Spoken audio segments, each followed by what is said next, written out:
Le Yéti, l'abominable homme des neiges a-t-il existé? En 2019, une équipe de l'armée indienne partit en expédition dans les montagnes himalayennes. Poste de mystérieuses photos sur les réseaux sociaux. À l'approche du camp de base de Makalu, une montagne située à la frontière entre le Népal, le Tibet et la Chine, les alpinistes découvrent d'immenses empreintes dans la neige. Pour l'armée indienne, cela ne fait aucun doute. Le Yéti est passé par là. Yéti est un terme tibétain qu'on utilise pour désigner un humanoïde sauvage et velu qui vivrait en Himalaya.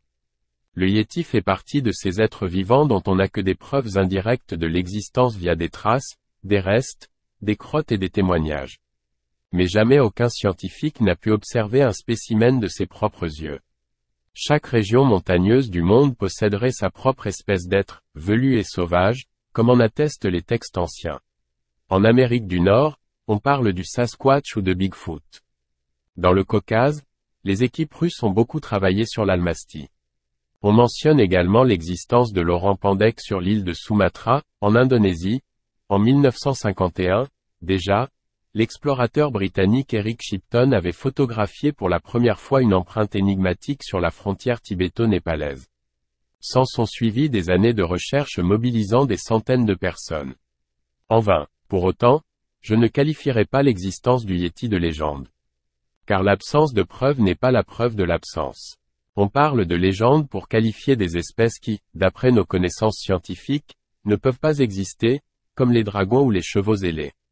En 2012, suite à la proposition de Brian Sykes, professeur réputé de génétique humaine de l'université d'Oxford, il co-dirige une étude mondiale consacrée à l'abominable homme des neiges. Bon nombre de personnes prétendent détenir des poils de Yéti, de Sasquatch ou d'Almasty. Brian Sykes se proposait d'appliquer des méthodes modernes pour tenter de mettre en évidence l'absence ou l'existence de ces êtres velus et sauvages grâce aux poils. Les scientifiques ont donc lancé un appel pour récupérer des échantillons de par le monde, dans le but de procéder à des analyses génétiques. À l'aide de généticiens américains, Brian Sykes avait mis au point une technique unique permettant de retrouver des molécules d'ADN mitochondrial dans la gaine du poil. Nous avons recherché le gène 12S sur chaque échantillon de poil, un gène suffisamment bien typé pour que l'on puisse savoir si l'on avait affaire ou non à une espèce connue. Une quarantaine d'échantillons ont été analysés et, absolument toutes les séquences ont trouvé une correspondance. Autrement dit, tous les poils récoltés appartenaient à des espèces connues. Du porc épic, du cheval, de la vache, de l'ours brun, de l'ours noir, du raton laveur. Et même de l'Homo sapiens.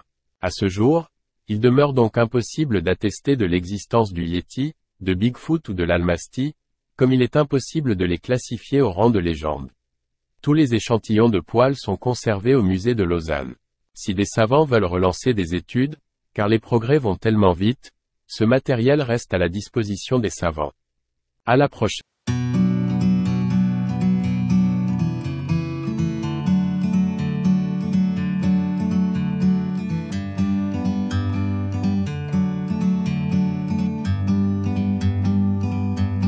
Like a bird on a tree,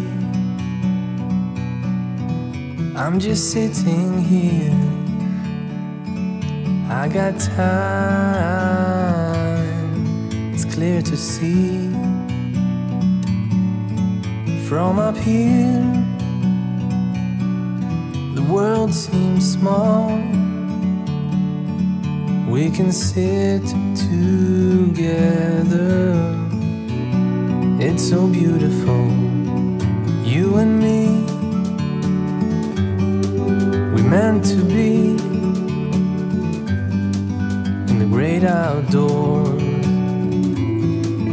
forever free.